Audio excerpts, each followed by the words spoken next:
Mesdames et messieurs, bonsoir et bienvenue dans la toute dernière partie de cette édition du soir que j'ai le plaisir de vous présenter comme tous les soirs en compagnie d'Assane Gueye. Bonsoir Assane. Bonsoir Moustapha. Vous êtes là avec nous pour la rubrique Vue du Net. Il y aura également la revue de la presse en ligne et puis notre invité, Dame Mbodj, il est le secrétaire général du QCEMS Authentique. Il est également coordonnateur du G20. Dame, bonsoir à vous. Bonsoir Moustapha, bonsoir Assane.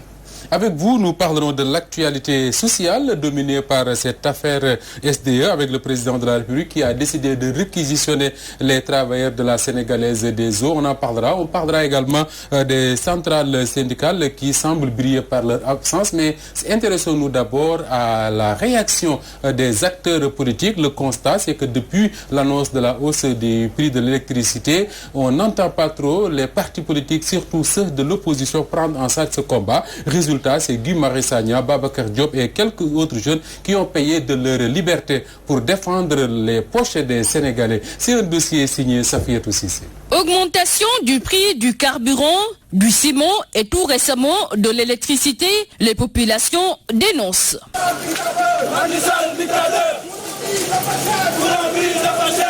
N'ayant pas ressenti leur implication dans le débat social, les populations s'indignent du mutisme des membres de l'opposition. Un avis général qui se dégage de l'opinion sénégalaise, disant effectivement que notre opposition nous habitue au débat politique, alors qu'il y a des préoccupations, en tout cas fondamentales, relatives effectivement au vécu des Sénégalais. Nous ne portons pas de jugement radical, nous constatons effectivement que l'opposition est plus tournée sur le dialogue portant sur les problématiques électorales, au détriment effectivement des questions nationales. On parle de l'électricité, on parle de l'eau, on parle de la hausse du prix du carburant, on parle du coût très élevé effectivement des denrées de première nécessité. Moi je pense que c'est des sujets qui les interpellent et qu'en tant qu'entité qui sont dans la compétition pour faire des offres de gouvernance, ils ont intérêt, ces partis politiques, effectivement à occuper les places qui sied pour effectivement être dans ce débat de dialogue pour renforcer certains acquis démocratiques, mais par ailleurs aussi prendre en charge réellement en tout cas ces problèmes que nous sommes en train de traverser et qui nous éprouvent réellement.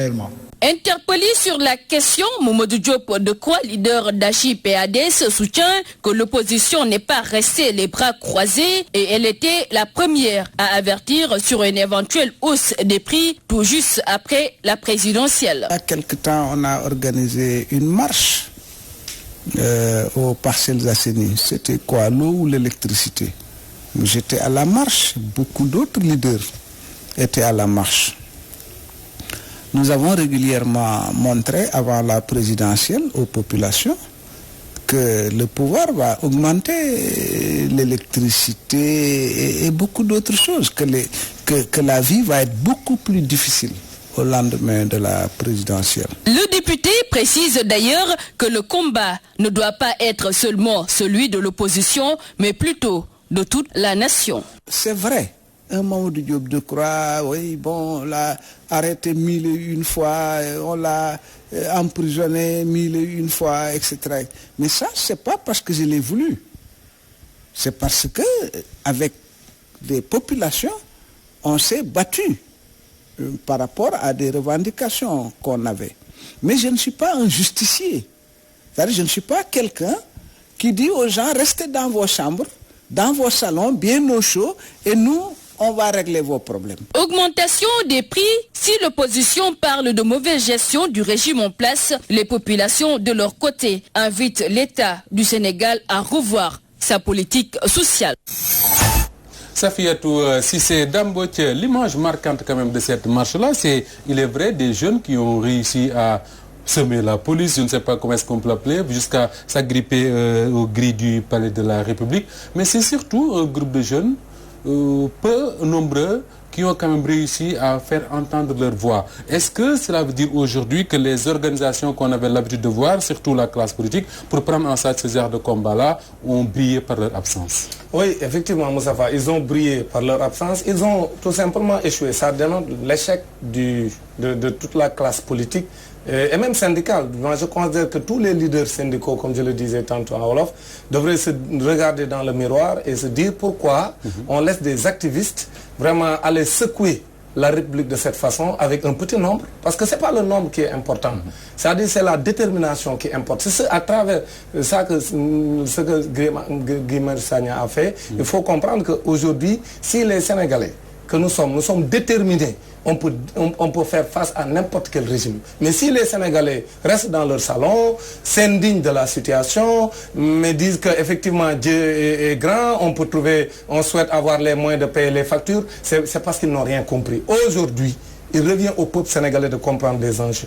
Si on augmente le prix de l'électricité, ça veut dire qu'en 2020, les prix des denrées vont flamber. C'est ça exactement la conséquence de cette augmentation du prix de l'électricité. Maintenant, les Sénégalais, ils ont l'habitude de regarder faire. Et c'est ça qui est inacceptable. Aujourd'hui, le seul enseignement qu'on peut tirer de ce que Guy Marius Sagna a fait de façon symbolique, il a montré que si les Sénégalais sont déterminés, on peut faire face à n'importe quel régime. Et ce que ce régime du président Macky Sall est en train de faire et ce qu'il veut nous imposer, c'est inacceptable. C'est-à-dire qu'ils nous ont servi un discours pendant la campagne. Ils avaient dit que les prix n'allaient pas augmenter, qu'ils ont vraiment stabilisé les prix des denrées. Mais aujourd'hui, ils n'ont qu'à s'acquitter de leurs engagements. C'est-à-dire, c'est une sorte de trahison du peuple sénégalais. Parce qu'ils ont demandé au peuple de voter pour eux, parce qu'ils ont dit que les prix ne vont pas flamber. C'est tout le contraire de ce qu'ils sont en train de faire.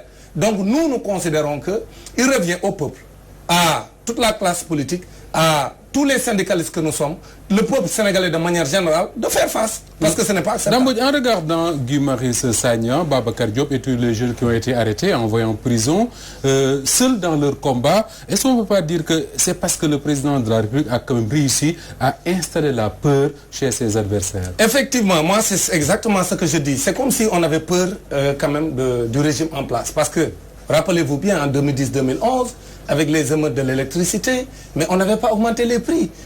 La situation était simplement des délestages. Effectivement, nous étions tous délestés de courant. Mais au moins, on avait stabilisé les prix. Mais aujourd'hui, qu'on augmente les prix, personne ne dit rien. Alors à l'époque, on avait les imams de Guédiawaye. On avait vraiment toute la classe politique qui se mobilisait. Mais aujourd'hui, qu'on est dans une situation pire qu'en 2011, mais les gens ne disent absolument rien. Mais ça, ce n'est pas acceptable. C'est pourquoi moi, je l'ai dit à tous ceux avec qui je discute depuis un certain temps.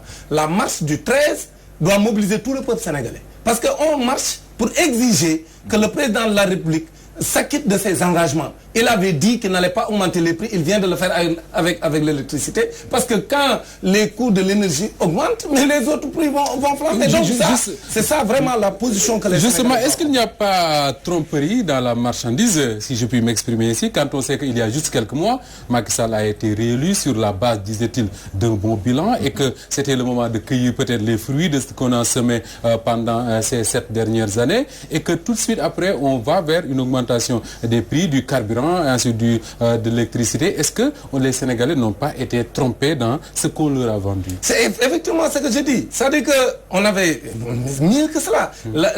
La déception est tellement grande. Aujourd'hui, avant les élections, ils avaient créé leur bourse familiale. Aujourd'hui, ils ne payent plus les bourses. Ils avaient créé leur fameux CMU, etc. Ils avaient vraiment vendu beaucoup de choses aux Sénégalais, c'est-à-dire sur le plan social. Il l'avait même appelé l'année passée une année sociale, pour montrer que vraiment, il va stabiliser tout et que les Sénégalais vont avoir un mieux-être. Mais aujourd'hui que nous constatons que tous les engagements souscrits par le régime du président Macky Sall, donc il a trompé le peuple sénégalais. Il a voulu que les gens votent pour lui. Il a mis en place un paquet de mesures donc sociales et les Sénégalais ont voté pour lui à hauteur de 58%, même si par ailleurs moi je relativise parce que je considère que les élections n'étaient pas régulières. Mais encore une fois, je considère que c'est le moment pour le peuple sénégalais de prendre ses responsabilités. Aujourd'hui, ce que Guy Marius Sagna a fait, ça montre tout simplement que nous tous, nous avons capitulé. Et ce n'est pas le moment de capituler parce qu'un peuple doit rester debout.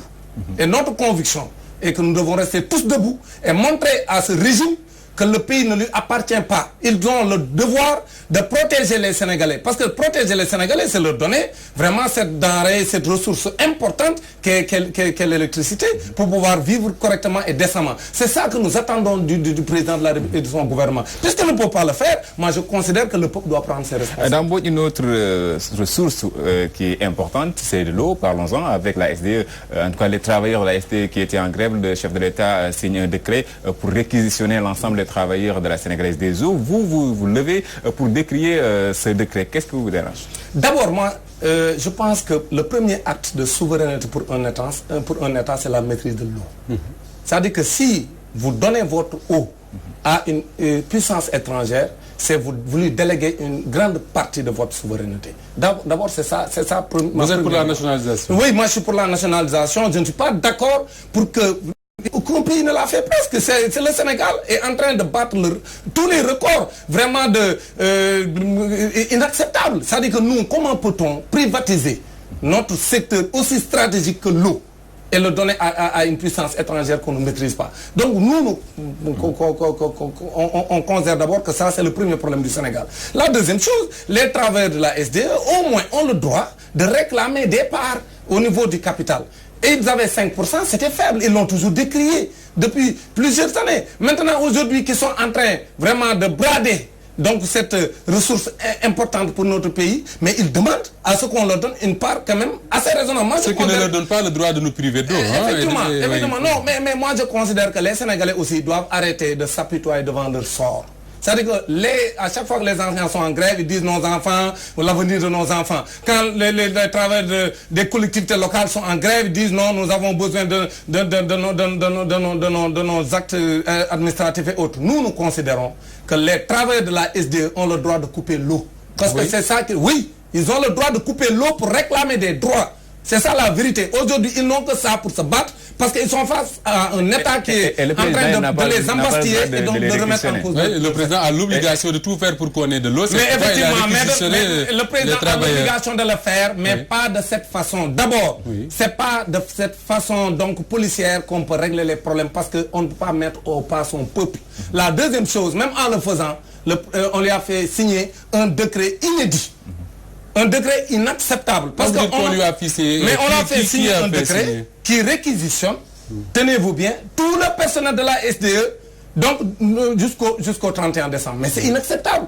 Parce que la loi 61-33... Dont les balayeurs et les gardiens. Oui, tout le monde. Il a réquisitionné tout. C'est comme ça que c'est libellé. L'ensemble du personnel de la SDE réquisitionné jusqu'au 31 décembre 2019. Mais... qu'est-ce qu'il nous faut pour qu'on constate que maintenant on a un président dictateur? Ce n'est pas possible. La loi 61-33 est claire. La Constitution est claire. Le Code du travail est clair. Le président de la République est le garant de tous ces textes de loi. Il ne peut pas les bafouer de façon aussi ostentatoire et que les gens ne disent absolument rien. Ça veut dire que ce qu'on peut faire dans le cadre de la réquisition, c'est de réquisitionner les membres du personnel qui occupent des postes stratégiques pour une continuité du service public.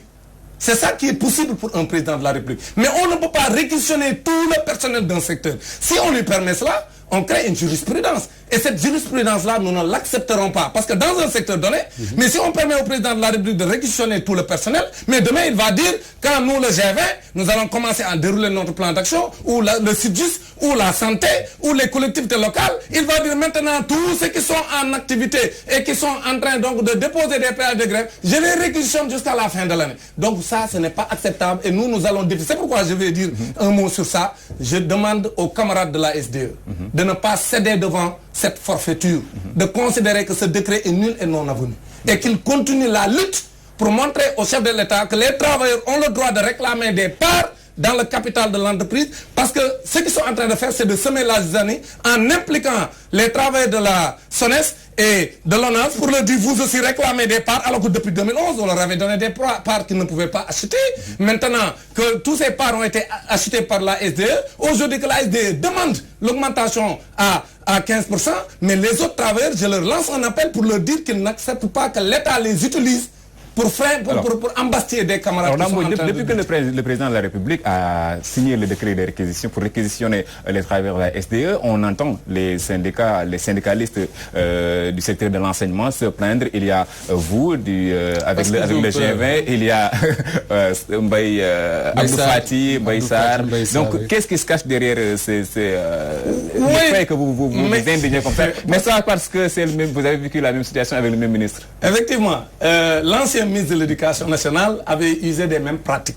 Lui, il a des pratiques surannées, des pratiques socialistes d'un autre âge, donc fortement abreuvées donc des convictions qu'ils ont eux, donc qu'il faut brimer le peuple qu'il faut faire face au peuple alors que... Un socialiste ne peut pas être comme ça. Donc, alors qu'un bon socialiste ne peut pas être comme ça. Non, c'est des socialistes réactionnaires. C'est-à-dire qu'un bon socialiste protège le peuple. Mais eux, c'est comme ça qu'ils ont été moulés. C'est-à-dire qu'ils raisonnent comme ça. C'est pourquoi nous considérons que ce qu'il a fait dans le secteur de l'éducation, quand nous étions en grève il y a 2 ans, c'est ce qu'il est en train d'expérimenter au niveau de la SDE. Et ce n'est pas acceptable. C'est pourquoi nous restons solidaires avec les travailleurs de la SDE. Pour leur montrer que c'est un ministre auquel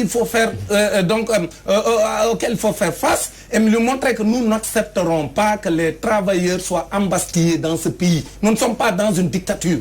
Nous sommes dans un état de droit où tout est réglementé. Ils n'ont pas le droit de faire ce qu'ils sont en train de faire. C'est pourquoi nous nous insurgeons contre ce décret et nous nous insurgeons contre ces pratiques d'un autre âge, parce que nous considérons que les travailleurs ne sont en train de faire que ce qu'ils doivent faire, c'est-à-dire de réclamer des parts dans le capital, comme ça se fait dans tous les pays civilisés, et nous considérons que c'est le moment de nous mobiliser. C'est pourquoi nous considérons que, comme vous l'avez dit, effectivement, quand les enseignants, les organisations syndicales enseignantes se battent, c'est parce qu'aujourd'hui, nous nous sentons vraiment délaissés par les centrales syndicales qui devaient prendre leurs responsabilités. Parce qu'en 2017, 4 centrales, la synthèse FC, l'UNSAS et la CSA sont sorties donc premières des élections. Mais donc ça veut dire que les travailleurs ont massivement voté pour ces centrales-là. Mais aujourd'hui, qu'est-ce qu'il nous faut pour que ces gens-là sortent? Moi je me demande, est-ce qu'ils sont au Sénégal? Qu'est-ce qui explique ce silence? Qu'est-ce qui explique ce silence? C'est simple. Nous, notre conviction est que depuis le 15 avril 2014, ils ont signé ce qu'ils appellent le pacte de stabilité et d'émergence. Mais c'est ce pacte de stabilité qui n'est rien d'autre que vraiment une manière de permettre à l'État de stabiliser avec le patronat, de stabiliser le monde du travail et de dérouler leur stratégie et donc de dénier tous les droits des travailleurs, de remettre en cause les acquis démocratiques. C'est ça qui est inacceptable sous l'autel de quelques subventions donc, qui ont été doublées. Parce que la subvention pour les centrales était de 300 millions. Mais depuis que le président Macky Sall est arrivé au pouvoir, mais il a doublé la subvention à 600 millions. Nous considérons que le président de la République a acheté le silence des centrales syndicales. C'est ça ma conviction. Parce que moi, quand je parle sur ces questions, je ne prends pas de gants. La vérité est que le président de la République a doublé la subvention pour les centrales pour qu'elles se taisent et que le patronat et l'État puissent marcher sur les droits des travailleurs, que les travailleurs soient embastillés, que les travailleurs se voient refuser tout dans ce pays. C'est ça qui est inacceptable. Donc aujourd'hui, c'est un parfum de corruption dans le monde du travail qui ne dit pas son nom. Aujourd'hui, ma conviction est que les centrales sont de connivence avec l'État et que c'est l'État qui est en train donc de leur demander de se taire et donc qu'ils fassent tout pour les laisser maintenant remettre en cause les acquis des travailleurs, donc de remettre en cause tout ce qu'ils ont signé avec nous. Je prends l'exemple des enseignants. Aujourd'hui, les enseignants avaient signé des accords dans le pacte de stabilité qu'ils ont signé, revenons-en, mais dans le pacte, c'est clair. L'État a pris l'engagement de respecter tous les accords signés avec tous les secteurs. Je prends le secteur de la justice, le secteur de la santé qui sont en train de se battre, le secteur de l'enseignement. Nous avons signé des accords qui n'ont pas respecté. Aujourd'hui, nous avons des papiers que nous pouvons avoir les lenteurs administratives. Ils nous doivent près de 100 milliards, ils ne peuvent pas nous payer. Quand ils nous payent la dette, ils mettent des impôts surélevés pour pouvoir se partager l'argent. Ils remettent en cause beaucoup d'acquis comme les passerelles professionnels, comme beaucoup d'autres acquis que je peux citer ici. Donc aujourd'hui, ils avaient dit qu'ils allaient revaloriser les salaires. Ils allaient revaloriser les pensions des retraités. Les retraités sont en train de croupir dans la misère. Aujourd'hui, ils avaient dit qu'ils allaient augmenter de façon substantielle le SMIC. Ils allaient augmenter également le point indiciaire. Sur tous ces engagements du gouvernement, le président Macky Sall ne les a pas respectés. Nous considérons que c'est le moment de mobiliser les travailleurs. C'est pourquoi nous lançons un appel à nos camarades, donc doyens, syndicalistes de la synthèse, de l'UNSAS, de la synthèse FC, et de la CSA pour leur dire que l'heure est grave. Que l'heure est grave. Nous, on ne veut pas de communiquer. Que l'heure est grave et qu'ils doivent être devant nous tous. Donc, syndicats de secteur, derrière eux, on fait face aux résultats. L'heure est grave, vous le dites vous-même, Dame Mbodj. Que doivent faire alors les travailleurs si les centrales syndicales qui devaient être au devant de la scène ne le font pas? Mais aujourd'hui, moi, je pose le débat depuis belle lurette. Je pose le débat donc d'une recomposition syndicale. Parce que je reconnais que de par le passé, il y a eu des acquis. Je donne souvent l'exemple de Feu Madia Diop, de Feu Iba Ndiaye Diadi, qui ont lutté dans ce pays, qui nous ont valu beaucoup de satisfaction. Tous ces gens-là, avec tout ce qu'ils ont fait, ceux qui ont l'héritage de ces grands leaders syndicaux, mais aujourd'hui sont en train donc de se sucrer sur le dos des travailleurs. Ce n'est pas acceptable. Donc nous considérons qu'il revient aux travailleurs de prendre de responsabilité.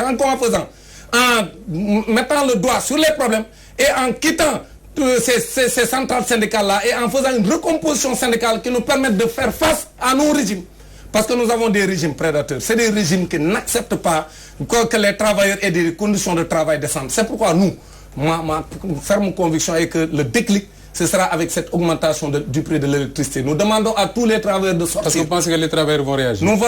Oui, effectivement. Parce que ce qu'ils ne savent pas, c'est que si le prix de l'électricité augmente, les autres denrées vont augmenter. Et nous allons vivre des années très difficiles en 2020-2021 parce qu'effectivement les prix vont augmenter. C'est pourquoi nous, ça va commencer avec la marche du 13. Nous invitons tous les travailleurs à sortir, avec toute leur famille, tout le peuple sénégalais, à sortir à faire une marche pacifique et à montrer au régime en place que nous ne sommes pas prêts à accepter ces forfaitures-là pour que eux, qu'ils puissent vraiment se prélasser avec des budgets très élevés, qu'il y ait vraiment une cure d'austérité pour les autres Sénégalais. Maintenant qu'il y ait des Sénégalais d'en haut et des Sénégalais d'en bas, nous ne l'accepterons pas. C'est pourquoi nous allons nous mobiliser et faire face à ce régime. Dame Mbodj du G20 est l'invité de cette édition du soir. Dame, vous restez avec nous pour commenter ensemble la rubrique Vue du Net de Hassan Gueye. C'est juste après ceci.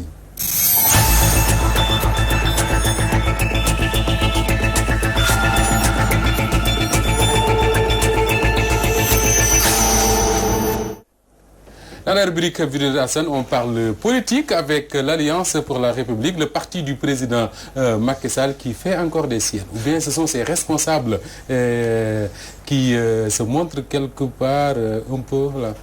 Donc ce qui s'est passé à l'Assemblée nationale se poursuit dans la presse avec Yakham Mbaye, le ministre Yakham Mbaye qui a directeur général du Soleil qui s'est confié à nos confrères de Dakaractu et qui s'attaque à Youssou Touré mais aussi à Moustapha Cissé Lo. Pour rappel, dans la semaine, Moustapha Cissé Lo avait décrié, en tout cas dénoncé une mafia autour de la distribution des semences et des engrais. Donc, il dit que les députés reçoivent 2 tonnes, je pense, de semences. Effectivement, donc c'est ce qu'il a dit. Mais Yakham va plus loin en disant, reprenant les propos de Djibril War, maître Djibril War, qui disait que Moustapha Cissé Lo était un voleur international. Yakham Mbaye dit qu'il a raison car Moustapha Cissé Lo, et s'il y a mafia, il y a mafia, d'accord, il confirme qu'il y a mafia autour de la distribution des semences et engrais. Mais Moustapha Cissé Lo est le parrain de cette mafia parce que rien que cette année, il a bénéficié de plus de 4500 tonnes d'engrais et de semences. Donc avec des méthodes orthodoxes, en utilisant des noms, en utilisant des membres de sa famille, en présentant des GIE qu'il a créés en peu de temps pour pouvoir bénéficier de cette manne financière. Ça c'est alors de l'enrichissement illicite. Si ce que Yakham Mbaye dit est vrai, c'est de l'enrichissement illicite. C'est ce qu'il a dit à nos confrères de Dakaractu. Donc, et il ajoute que Moustapha Cissé Lo a crié, en tout cas a parlé de la mafia parce qu'il se sent visé, qu'il se sent en danger parce que cette année, on a diminué ce qu'il avait l'année passée et il sait qu'en 2020, on va encore diminuer et c'est ce qu'il ne veut pas. Il ne veut pas donc qu'on diminue la part qui lui a été dédiée. D'abord, c'est quand même ahurissant d'entendre des responsables, hauts responsables du parti au pouvoir mettre sur la place publique des choses aussi graves et que jusqu'ici personne ne bouge quand même. En tout cas, l'enseignement majeur que j'en tire, c'est que tous les régimes qui sont en pertes, généralement, c'est comme cela que ça se manifeste. Oui, mais c'est trop tôt, le président a été réélu. Mais c'est comme ça. Un régime en perte de vitesse, ça veut dire quand on perd le pouvoir, il y a des signes de perte de pouvoir qui sont en train d'être constatés ça et là au niveau de ce régime. Mais moi, je considère que l'aveu de taille que vient de faire, c'est que nous, notre régime, ce qu'il a dit, notre régime, nous sommes installés dans la mafia. C'est ça l'enseignement qu'on peut en tirer nous Sénégalais. Parce que la personne de Moustapha Cissé Lo ou de Yakham ne m'intéresse pas. Oui. Moi, ce qui m'intéresse, c'est que nous avons un régime en place qui privilégie ses alliés, donc qui leur fait la part belle sur des choses qui appartiennent au peuple sénégalais. C'est comme une série de déclarations. Moustapha Cissé Lo avait dit ici qu'il y a des tenants du pouvoir qui sont impliqués dans des trafics de drogue. Alors, quelques semaines après, on entend le député Djibril War accusé Moustapha Diakhaté d'avoir mis la main sur 600 millions de francs CFA du groupe Benno. Le même député Moustapha Diakhaté dit qu'une part de cet argent-là a servi à financer le siège de Benno Bokk Yakaar. On ne dit rien. Notre argent qui finance les activités politiques. Exactement. Aujourd'hui, il y a ces déclarations, c'est quand même... Donc ça veut dire, ça montre que nous sommes très mal dirigés. C'est ce que ça signifie exactement. Et qu'aujourd'hui, nous avons donc un régime de prédateurs. C'est eux-mêmes qui le disent. Ils le disent eux-mêmes. Non, le chef de l'État, parce que c'est lui qui les a mis à ce niveau de responsabilité. Si Djibril War accuse Moustapha Diakhaté, que je respecte beaucoup quand même, parce qu'il fait partie quand même, s'il y en a certains qui ont quand même des convictions fortes, il en fait partie quand même. Lui, s'il est accusé de détournement, Moustapha Cissé Lo dit également qu'il y a l'argent de la drogue qui construit les immeubles à Dakar. Mais vraiment, énormément de déclarations catastrophiques pour notre pays. Ça veut dire quoi? Moi, la conclusion que j'en tire, c'est que nous avons mis en place un régime qui n'est pas sérieux. Parce que les accusations ne viennent pas d'ailleurs. C'est en leur sein que les gens s'accusent et s'auto-accusent. Donc moi, je pense que c'est le moment pour les Sénégalais de comprendre que ce régime-là est un régime dangereux. Les commentaires des internautes, il faut s'indigner. Donc nous y allons directement avec Anony Mamou qui dit non, il s'agit de l'exécution d'une sentence immuable. Lorsque des individus se mettent d'accord pour faire quelque chose de haram, un de leurs châtiments est qu'ils vont devenir ennemis les uns des autres. C'est valable dans un couple, une relation amicale, une entreprise, une relation professionnelle, un consortium de société, une coalition politique ou un groupement d'intérêts, quelle qu'elle soit, à bon entendeur, étudier la nature de vos pactes et ententes. Poursuivons avec cet internaute qui commente sous couvert de l'anonymat en décrivant exactement, on ferme les yeux sur les méfaits des uns et des autres tant qu'ils ferment leur bouche. Pathétique, cet article nous conforte dans ce que nous savions déjà, bouffe et tais-toi. Et puis, vous êtes tous pareils, des vermines nocifs à la société, écrit notre internaute. Déballage, la mafia et l'APR. S'il était au courant de tout cela, pourquoi n'avait-il pas parlé, réagi plus tôt? Ils sont tous complices. On a encore le secrétaire général de l'APR. Malheur au peuple là-haut, on se partage les ressources. Et puis, on se partage de l'État sans sourciller. Yaham, tu as oublié de dire que tu as pris le train en marche après moult chantage dans ton journal Libération, trop de contradictions également dans les propos. Puisse Allah sauver le Sénégal, dit cet internaute qui se surnomme terrible. Ladi Kalabante, c'est avec lui que nous allons terminer, Moustapha. Il dit que dans tout ça, c'est la passivité du procureur qui me fait mal, qui me fait honte. On a vu la célérité avec laquelle il a bouclé en tout cas le dossier Khalifa Sall et d'autres dossiers. On attend de lui qu'il fasse de même pour élucider la lanterne des Sénégalais par rapport à ce que ces déballages de ces députés et aussi membres du parti au pouvoir. Grand merci à vous, Assane Gueye, Damboj, merci. Ça a été un plaisir de vous recevoir sur ce plateau de l'édition du soir. Merci à toute l'équipe technique qui m'accompagne et qui me permet de vous présenter cette émission chaque soir dans les meilleures conditions qui soient. Mesdames et messieurs, merci de la fidélité au programme de La Voix des Sans-Voix et bien à vous.